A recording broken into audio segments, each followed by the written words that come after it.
Well, hi everybody. Thanks for tuning into the channel today. Hey, I am doing something different today, and I'm going to do an interview with my son, musician extraordinaire Christopher West. I'll let him kind of promote his website and his YouTube channel and different things like that today. He is a signed musician, composer, multi-instrumentalist, and I'm glad to have him with me. Of course, I'm proud of him because he's my son and everything. That goes with the deal. But we're going to be talking today about some cool musical stuff, and maybe this will be if you guys like this, maybe it'll become a more regular feature on the channel. He's a busy guy, I'm a busy guy, and when we get together like this, we end up talking about guitars anyway. So I figured, well, why not we just go ahead and record this and talk about stuff. And let's go ahead and let me go ahead and introduce him. Chris, you want to tell the world a little bit about yourself, other with what besides what I told them? Okay, well, for as he explained, I'm Greg's oldest son, Chris. I live in the DC area. I live in Maryland right now. Full time, I'm a registered respiratory therapist. I work for the National Institutes of Health, but in all my spare time, I'm making music, writing music, producing music. I'm a BMI affiliated songwriter. I've been doing a lot of songwriting, sending it off to a publisher with hopes of placement in, um, film and television and things like that. Haven't really got anywhere with that so far. Had a very close call. Very nearly got a song placed in Kung Fu Panda 4 this That's past year. awesome. That would have been awesome. It was kind of down to the wire there, and they went with Jack Black's cover of the Britney Spears song or something instead. But it was nice to at least make it that far. But anyways, yeah, mostly a lot of songwriting for that particular purpose. I did release just for fun an album last year called "A Need to Feel Dangerous," and this was done as sort of like a love note to the 80s and the music of the 80s. I wanted to make modern sounding music that felt like music felt for me in the 80s. And I like to feel like I accomplished that. But anyways, yeah, that's all out there on all the streaming platforms and on YouTube and stuff like that. So everything is under either my name, Christopher Levin West, or under my production company. That's Apex Lane Productions. Walk away with head held high, open arms, embrace the fire burning deep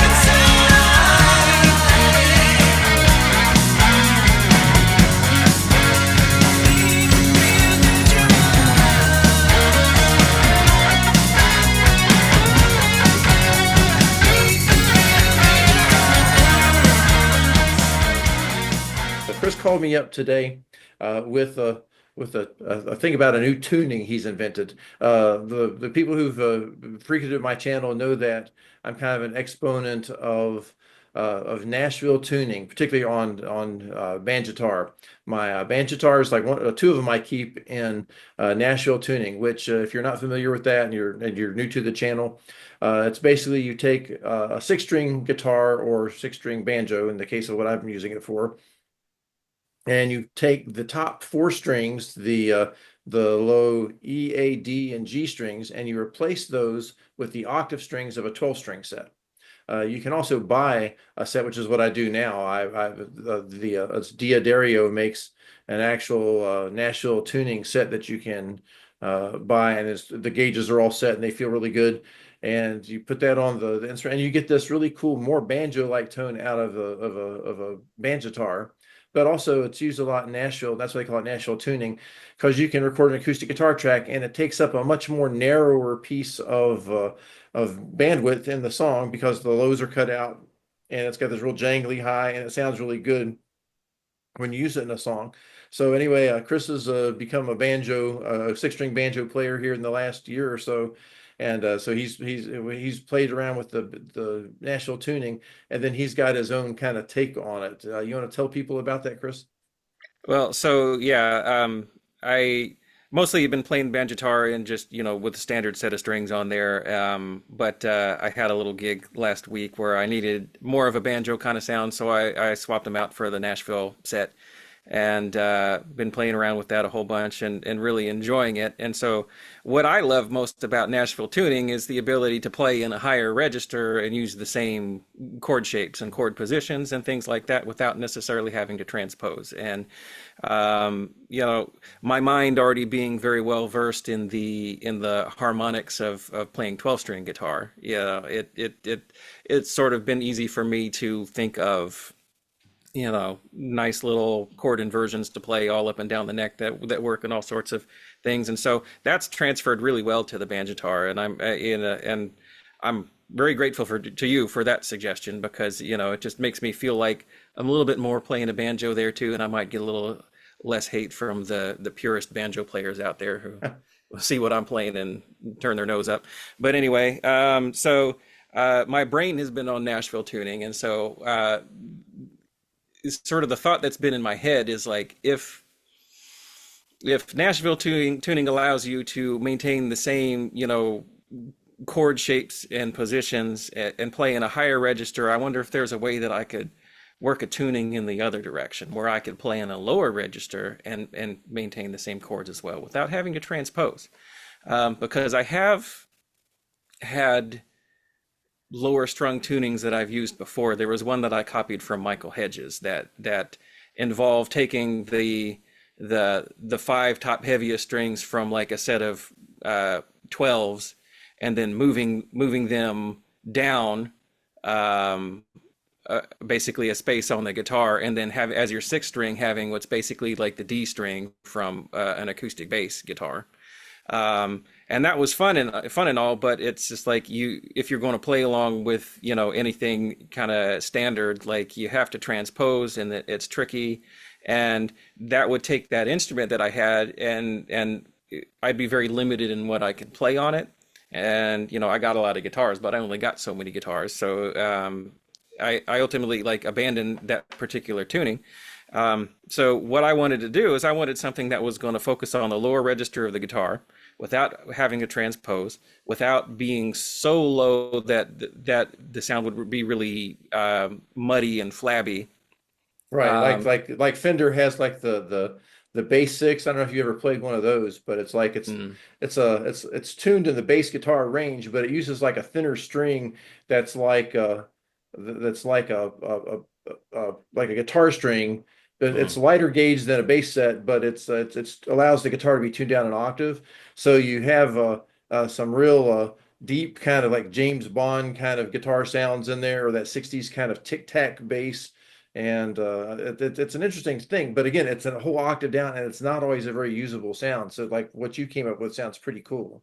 So I have messed around with the bass 6 on rare occasion before, and they are fun, and I do want one. But it's you can't play your big strummy cowboy chords on them and stuff like that. They sound really flabby when you do that. And you can play chords, but if you're like little like you're playing double stops and 3-note inversions of chords is kind of as far as you can go with that before that sound really starts to fall apart. What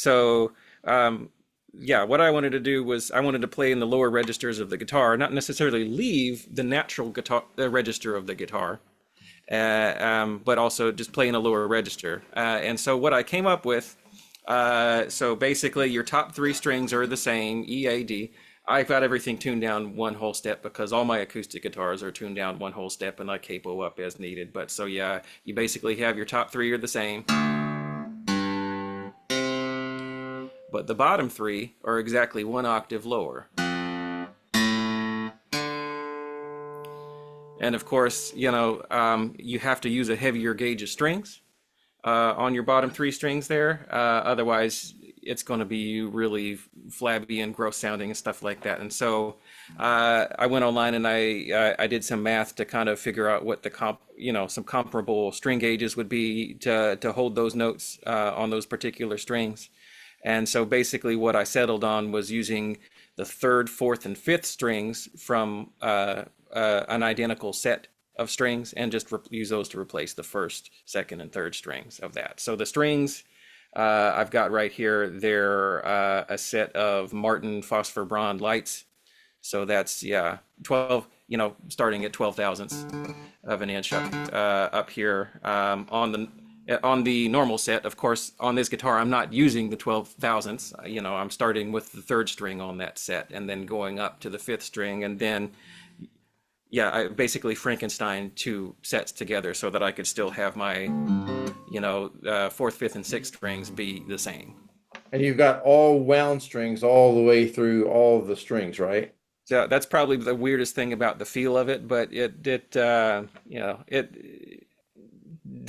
I'm already seem to be kind of used to it, and I do like the sort of like the heaviness and the sort of mass of the vibration of those higher strings in this particular tuning.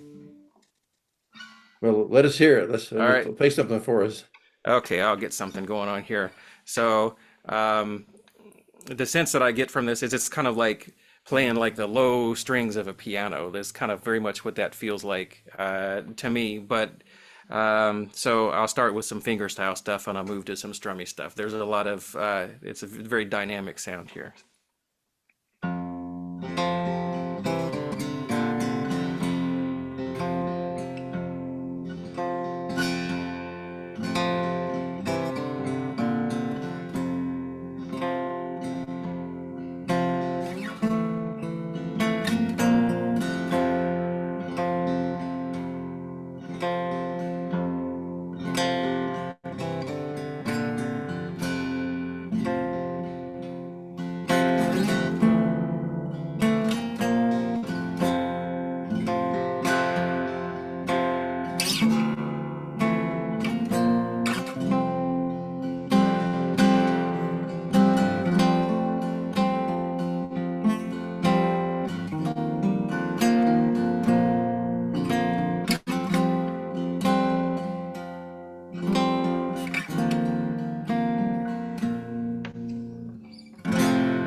That is like a manly man sound. Yeah. Very, And so, very cinematic kind of a sound too. It's kind of it's very neat, very evocative. yeah, and I dig it. I like the fact that it feels low, but it's all in the natural register of the guitar. Like I'm not really tuned down that much. Nothing's higher or Yeah. lower than a regular guitar. Yeah, but it's just in hindsight, when I think about this, I think it's just like, well, that's that low, like beefy, chunky, register of the guitar where the bass strings are is kind of, I guess that's my favorite register of the guitar to play with. I've always been a fan of like your like really hard driving like 12 string parts that focus a lot on that particular register, Right. that very Leo Kottke, kind of chunky sound. Um, Well, I was thinking like too, like how that might sound on like an electric if you were to do something like take a Telecaster and then put that on there.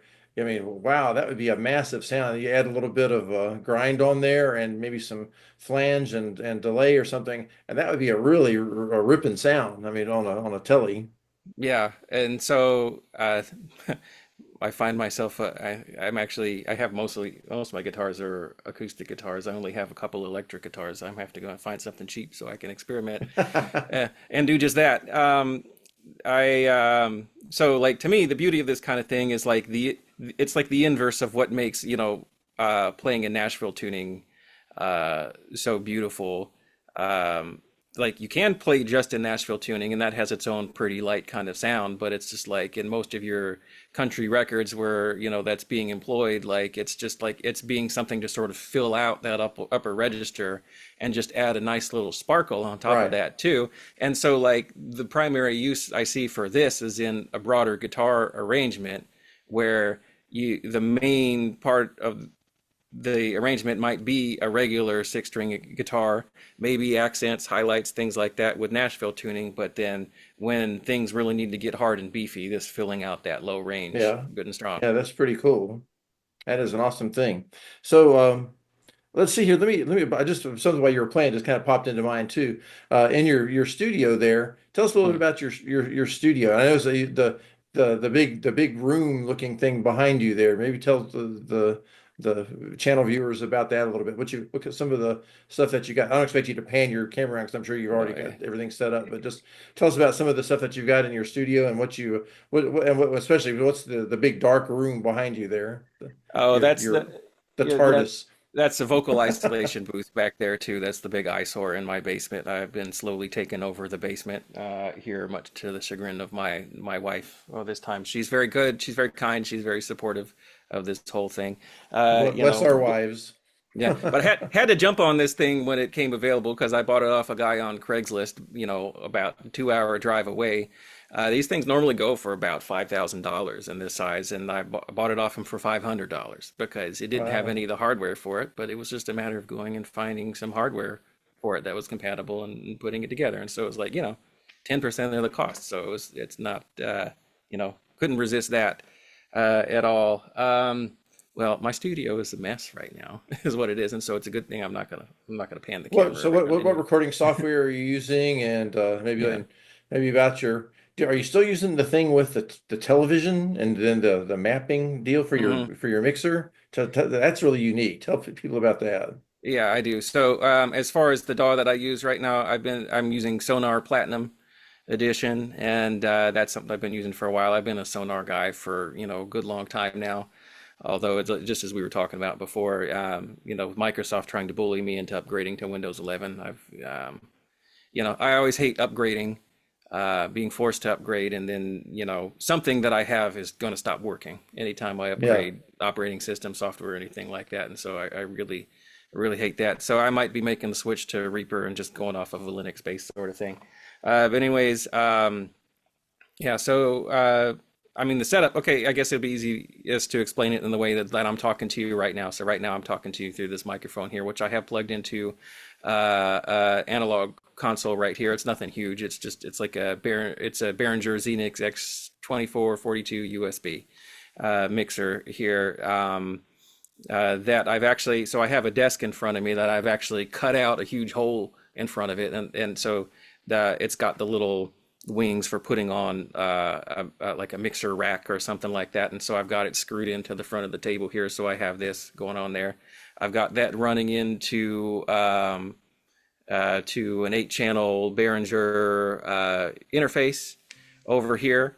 I've also cut a hole in the this if you saw this is very crude and not really attractive, but it's functional. I cut some holes here where I put a couple of patch bays in there too. So all of my studio equipment is running into those patch bays right now so that I can patch everything in and out as needed.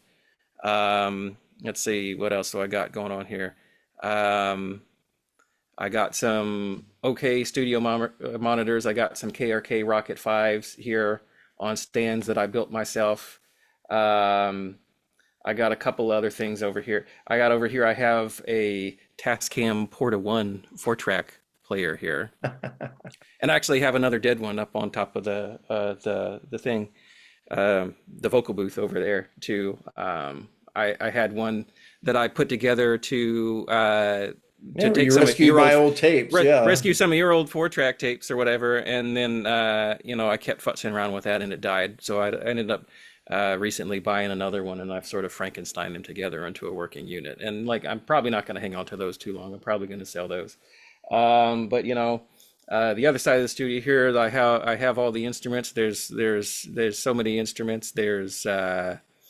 I got so like I'm a big fan of Yamaha acoustic guitars. So I have my favorite one of those is that FG series that you got me for my 15th birthday a long time ago, and it was old. It was old It was old then. then. It's getting old now, getting close to needing a neck reset. But I've got plans for dealing with that. But like those old Yamaha FG series, and I have a couple of Yamaha F series, including this one right here that I've just modified today. Um, you know, easy to find, pretty cheap. Like, I mean, I bought this off of a guy for $35 like a number of years ago, and then the other one I bought at, a thrift store for $40. You can find them for really cheap out there, but they punch way above their weight class. All those Yamaha acoustics, like they sound way better than what would be suggested by the cost. But and even those, like, they didn't particularly need any like fretwork or anything like that. And it is, those are easy to find somewhere. You know how to do your own basic setup and stuff like that. They'll do you real good. I have a couple of, so I have that Alvarez 12 string. I have the matching 6 string that you sent me for Christmas, which, thank you very much. It's very, Oh, you're welcome. very, very nice. Viewers may recognize it. Yeah, they might. But anyways, yeah, I got that, and I got some Samick classical guitar. I've got I got a cheapy Rogue mandolin over here. I've got 2 electric guitars. One of them is my favorite, Ibanez RT series guitar. That again, you gave me like when I was like 13. And I have a Cozart SG style double neck over here, which is one of my newer acquisitions over there too, which I've set up real You did a nice. bunch of modification to it, right? Yeah, it plays almost like the real thing now, and so like really loving that. Played out with that pretty good. But other than that, Now, like, tell about your banjotar some. So, I got on my list here. So you've been doing some banjotar stuff. Like there was a group that you played like a banjotar with, or something, like a oh group that yeah, needed some kind of a banjo sound, and you yeah. filled in, or So at the church congregation that we go to, we ended up switching congregations and going to another one, and found that there was a whole bunch of people there who very, very, very talented musicians, and so like my talents were very soon discovered, and they became roped into certain things, and so I've done a lot of sort of like traditional contra dance sort of style music with them, and we've done a number of performances for that. And I also got roped into doing in Maryland here at a place called Glen Echo Park. They have this big old style dance hall there where they have an open contra dance band that meets there once a month. I've been participating in that. That's been a lot of fun. So primarily been doing a lot of that kind of stuff, and so mixing up playing guitar and the banjotar and stuff like that. More and more, I'm getting requests from the other band members to bring the banjo instead of the guitar. So I know there's a lot of banjotar players that visit the channel here because we're one of the few places on the on YouTube that has banjotar content. But yeah, if you're a guitarist and you can play banjotar, you'll get asked to do things because it's just a different flavor. Sometimes they don't need another guitarist in the band, but you can come in there and you can fill out a different register and add a texture to their music that's really unique. And if you got some skill, just it really can enhance a song a lot. And so banjotar is a pretty fun thing to get going. Did you have to do a lot of setup to your banjotar? I've had people always commenting about what the stuff they have to do, because when you get them, a lot of times they don't play real well. What kind of stuff did you have to do to yours? I had to definitely retension the head, and I had to do some goofy stuff trying to get the neck angle right. Because I've already my brain dumping what the name of that bar in the middle is The called. tension bar on the inside. The tension bar, yeah. Even futzing around with that, I couldn't really get that neck angle where I wanted it, and so like, I'm all about doing what I got to do to get the sound that I need, and I don't really care how much it looks. I mean, I put a few, pieces of cardstock in between the neck and and the body of the That's banjo real there common. too. Yeah. Just with banjos in general, not just banjotars. Yeah, it's Yeah. having what they call shims underneath where the little gap there, where the head and the rim and the neck meet. That's a real common thing to have shims in a banjo. Yeah, so I had to do all that, but not too much beyond that. Let me pull the thing out here real quick, just I can show you. Okay. And so this one is made by a company called Danville, which I'd never heard of before. And I bought this at a little hole-in-the-wall music store in Mount Airy, North Carolina. That's the town that Mayberry is based off of. Mayberries, yeah. Yeah. I remember they talked about Mount Pilot, there's So that tone. yeah, Love that and so tone. yeah, and so I got rid of the plunkiness on my six string there too. So I got this in the Nashville tuning.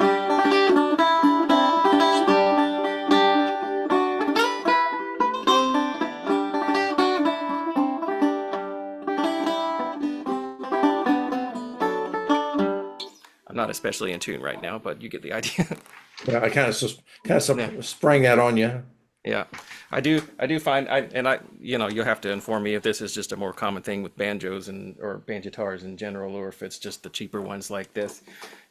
I do find very a lot of variability in the tuning depending on how I have this angled, essentially. So just like if I play it too far to the side, I might go a little flat or sharp or Yeah, something like that too. yeah, A lot of it is the way I hold it for some reason. I don't know if that's yeah. the It's yeah. I try to get mine as like upright as I can and hold it up here like it's almost like a classical guitar, yeah. and keep it up that way. So I'm just got my notice here that I'm running out of time here. You got a 45 minutes on a Zoom session, so I'm going to go ahead and get ready to wrap us up here in case it cuts us off. Okay. So It's you been get fun. 45 minutes. So anyway, yeah, this is awesome. So well, maybe do this again here sometime, and we'll get a chance to do something. I'm gonna dub in some of your album there, and let people hear some parts of that. Uh, anyway, so I'll just go ahead and get ready to wrap up here. I'll do my closure here in case we get cut off in the midway. We get cut off, and we can keep on yakking, later on if we want to. But Sure. anyway, thanks for tuning into the channel, everybody. Thank you to my guest today, my beloved oldest son, Christopher Levin West, and check his website out and check his. I'll put links in the comments below so you can check out his content. Awesome musician, often awesome singer, guitarist, multi-instrumentalist, producer, does a little bit of everything in the musical world there. So always very thankful that he was able to be with me today for this, and maybe we'll get together. If you enjoy this, we'll have people get tired of just listening to me all the time, right? And so remember, like, subscribe, and share, and help the algorithm, just make the channel grow. And we'll catch you next time on the channel. Bye, everybody.